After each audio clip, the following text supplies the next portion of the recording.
हमारी संस्कृति, हमारे संस्कार सदा रहें हमारे साथ। सब्सक्राइब करें तिलक। कई तरीके की एलईडी लाइट्स आपके घर और ऑफिस के लिए। GR LED lights, make India bright. प्रणाम देवेंद्र। कहिए, मैं आपकी क्या सेवा कर सकती हूँ?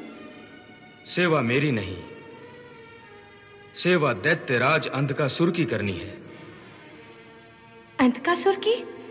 हाँ रंभा, तुम अप्सराओं में सबसे सुंदर अप्सरा हो। तुम्हारी सुंदरता और तुम्हारा यौवन बड़े बड़े ऋषि मुनियों को धर्म संकट में डाल देता है। आज तुम अपनी सुंदरता, चंचलता और यौवन के सारे शस्त्रों को एकत्रित करके दैत्यराज अंधकासुर के मन और हृदय पर आक्रमण करो। अंधकासुर की तपस्या को भंग कर दो रंभा, उसकी तपस्या भंग कर दो।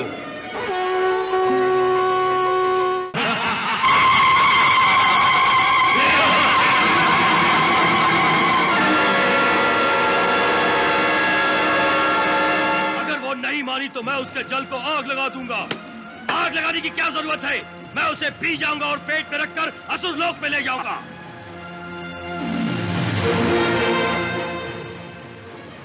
अरे यहाँ तो गंगा नदी का जल ही जल दिखाई देता है। कहाँ है गंगा? लगता है हमारे आने का समाचार उसे पहले ही मिल गया है और वो हमारे डर से इस जल में कहीं छुप गई है। तो ठीक है, मैं नदी के समस्त जल को ही पी लेता हूँ। गंगा जल में जहाँ कहीं छुपी होंगी मेरे मुंह में समा ही जाएंगी।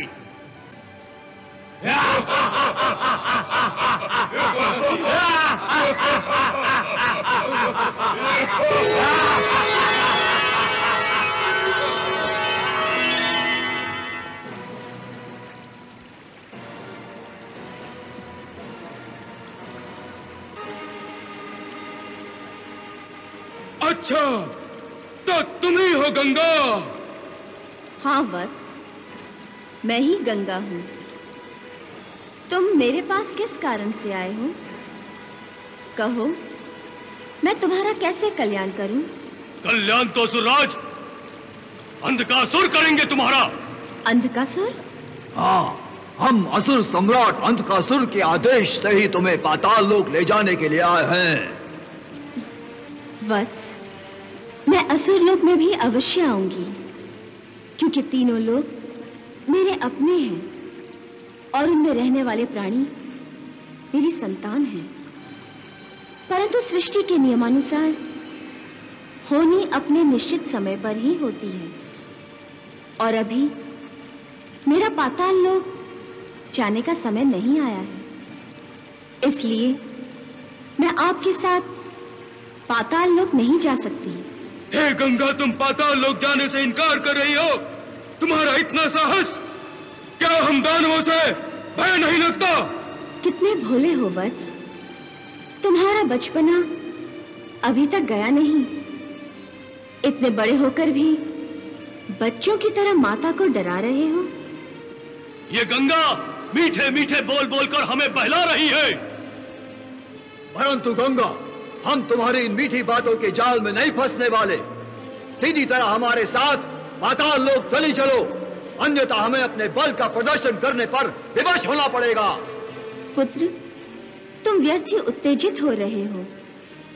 माता के साथ ऐसा व्यवहार संतान को शोभा नहीं देता। पुत्र होकर अपनी मर्यादा की सीमा को तोड़ रहे हो। हे गंगा, हम यहाँ मर्यादा और सभ्यता का पाठ पढ़ने नहीं आए, बल्कि अंधकासुर के आदेश का पालन करने आए हैं। पुत्र, हट करना अच्छी बात नहीं। मित्रों, ये देवी ऐसे नहीं मानेगी। हमें अपनी मायावी शक्तियों का प्रयोग करना ही पड़ेगा।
देवराज, देवराज, देवराज, देवराज, अनर्थ हो गया, अनर्थ, अनर्थ हो गया।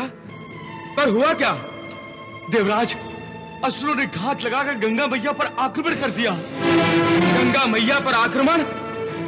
हे परमेश्वर! मुझे कुछ नहीं हुआ वत्स, तुम व्यर्थ ही चिंता कर रहे हो। ईश्वर की कृपा है माता, जो आपको कुछ नहीं हुआ। यदि हमारे होते हुए आप पर आज भी आती, तो हम अपने आप को कभी क्षमा नहीं कर पाते कि अपनी माता की रक्षा हम नहीं कर सके। माते, ये असुर बहुत सर चढ़ गए हैं। उन्हें उनके इस अपराध का दंड हम अवश्य देंगे। क्या समझ रखा इन असुरों ने अपने आप को? उनका इतना दुस्साहस कि स्वर्ग लोक पर चोरी छुपे आक्रमण करके हमारी माता को छीन लेने का प्रयास कर रहे हैं। हमसे हमारी मैया को छीन लेना चाहते हैं।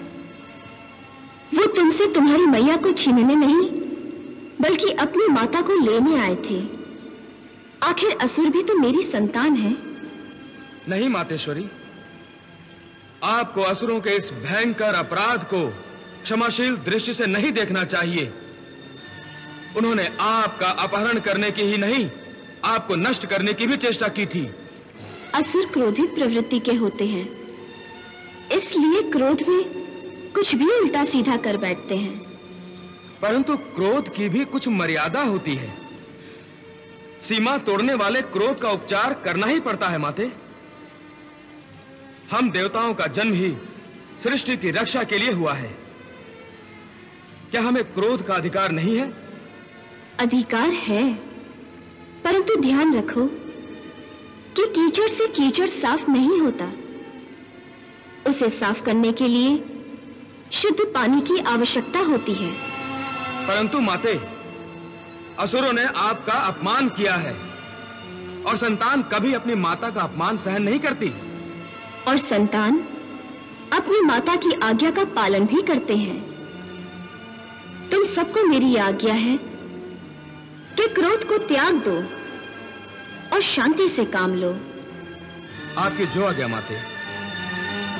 परंतु यदि असुरों ने फिर कोई और षड्यंत्र रचाया तो? यदि बालक लाड़ प्यार से नहीं सुधरते, तो फिर विवश होकर मां को उनकी ताड़ना करनी पड़ती है। यदि असुर फिर भी कोई षड्यंत्र रचाएंगे, तो फिर सोचूंगी कि उनको कैसे सीधे रास्ते पर लाना है। जैसी आपकी आज्ञा माता, जैसी आपकी आज्ञा।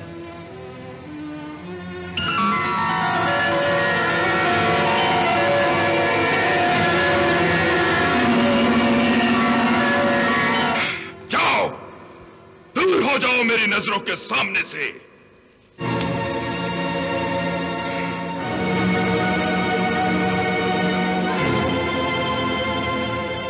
तुम दोनों असुरों के माथे पे कलंक का टीका हो। तुमसे तो अच्छा वो ज्वालासुर था जिसने गंगा में डूबकर अपने प्राण त्याग दिए। जाओ, निकल जाओ यहां से।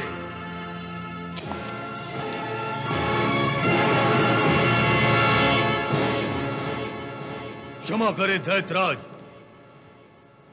ये दोनों हमारे बड़े मायावी असुर हैं। इनके पास एक से एक भयंकर शक्ति है,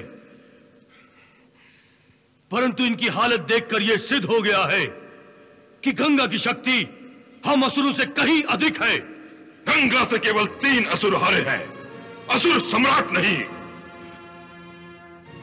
मैं असुर सम्राट हूं।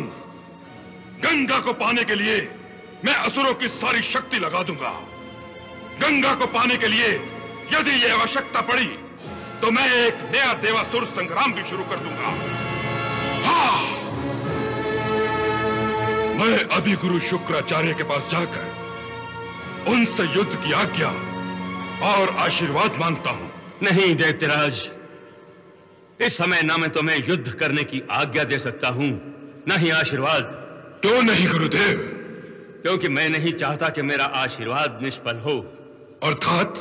अर्थात ये कि युद्ध केवल क्रोध से नहीं जीते जाते हैं, युद्ध बुद्धि से जीते जाते हैं। तुम्हारी तरह शत्रु की शक्ति को पूरी तरह जाने बिना आक्रमण करने से वही हाल होता है जो तुम्हारे वीर मायावी राक्षसों का हुआ, और तुम दूसरी बार वही भूल करने जा रहे हो।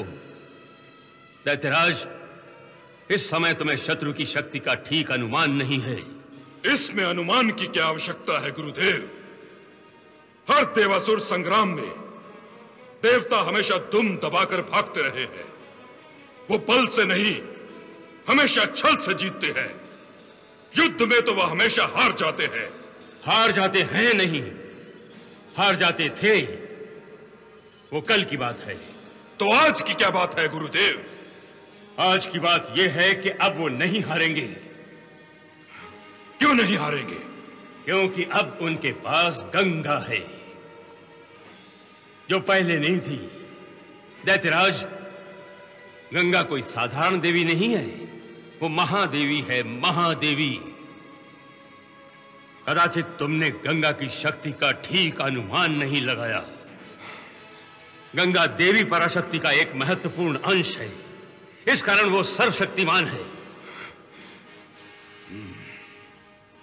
गंगा को स्वर्गलोक से असुरलोक में लाना उतना सरल नहीं है जितना तुम समझ रहे हो। तो मैं क्या करूं गुरुदेव? एक स्त्री से हार मान लूं? गंगा के चरणों में अपना शीश झुकाकर समस्त दैत्य जाति के लिए कलंक बन जाऊं? कलंक अवश्य लगेगा। तुम्हारी हार से कलंक तो अवश्य लगेगा। न केवल असुर जाति को, वरन असुर जाति के गुरु शुक्राचार्य के मस्तक पर भी कलंक लगेगा। देव गुरु बृहस्पति मुझ पर हंसेंगे। इसीलिए कहता हूं, मेरी हंसी न कराओ। कुछ ऐसा करो दैत्यराज कि देवता रोएं और हम उन पर हंसें। परंतु ऐसा क्या करूं गुरुदेव? ऐसा क्या करूं? देवताओं की शक्ति से अधिक शक्ति प्राप्त करो। परंतु उनसे अधिक शक्ति कैसे प्राप्त होगी? तपस्या से। किसकी तपस्या से? भगवान शिव की तपस्या से। शिव तो आशुतोष हैं, वो तपस्या से जल्दी ही रीझ जाते हैं। वो प्रसन्न हो गए तो तुम्हें मुंह मांगा वरदान देंगे। बस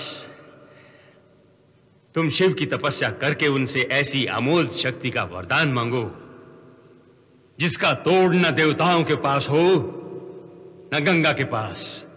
परंतु भगवान शिव क्या एक असुर को वरदान देंगे? अवश्य देंगे दैत्यराज, अवश्य देंगे। भोलेनाथ अपने भक्तों में कोई भेदभाव नहीं करते। तुम उनकी शरण में चले जाओ, वही तुम्हारा कल्याण करेंगे। जो आज्ञा करते। विजयी भव।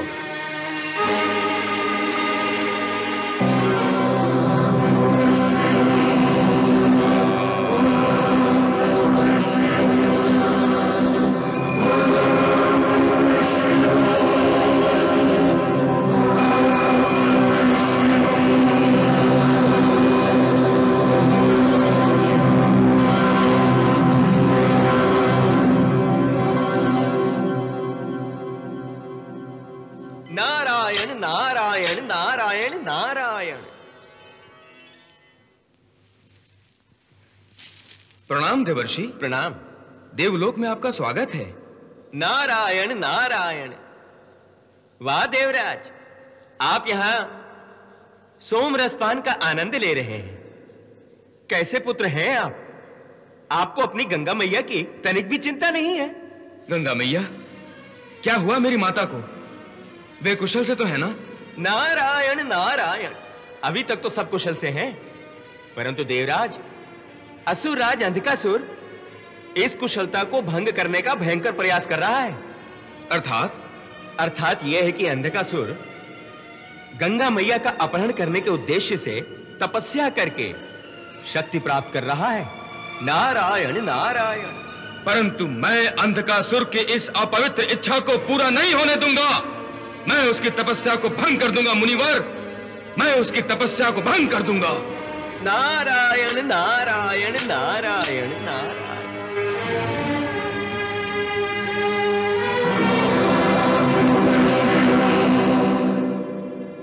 रंभा।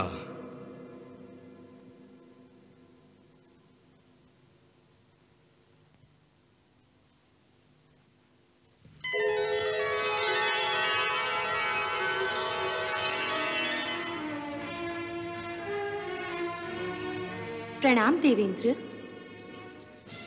कहिए, मैं आपकी क्या सेवा कर सकती हूँ? सेवा मेरी नहीं, सेवा दैत्यराज अंधकासुर की करनी है। अंधकासुर की? हाँ रंभा, तुम अप्सराओं में सबसे सुंदर अप्सरा हो। तुम्हारी सुंदरता और तुम्हारा यौवन बड़े बड़े ऋषि मुनियों को धर्म संकट में डाल देता है। आज तुम अपनी सुंदरता, चंचलता और यौवन के सारे शस्त्रों को एकत्रित करके दैत्यराज अंधकासुर के मन और हृदय पर आक्रमण करो। अंधकासुर की तपस्या को भंग कर दो रंभा, उसकी तपस्या भंग कर दो।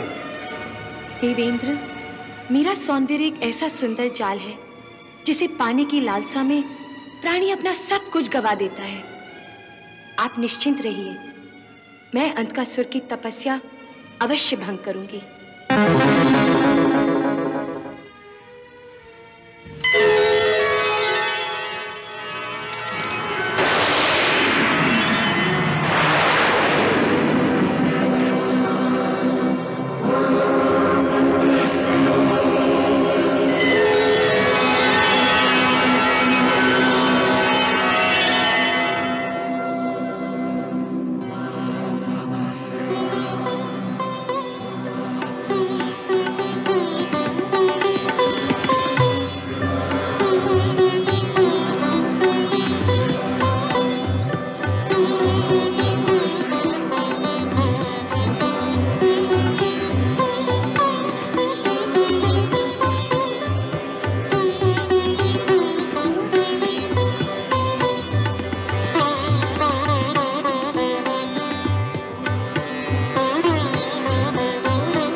हे वायुदेव,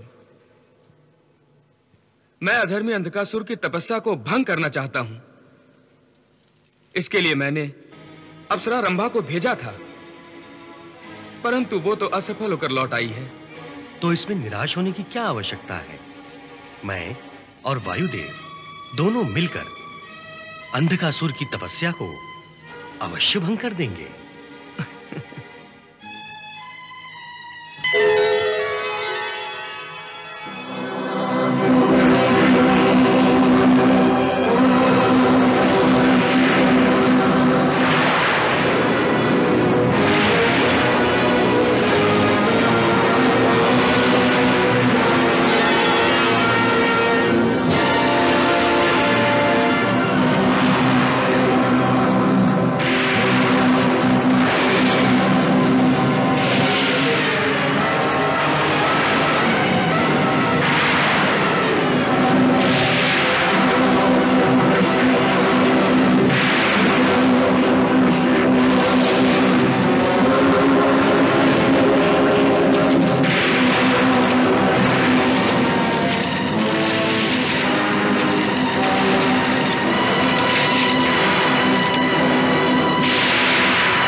साकेश्वरी।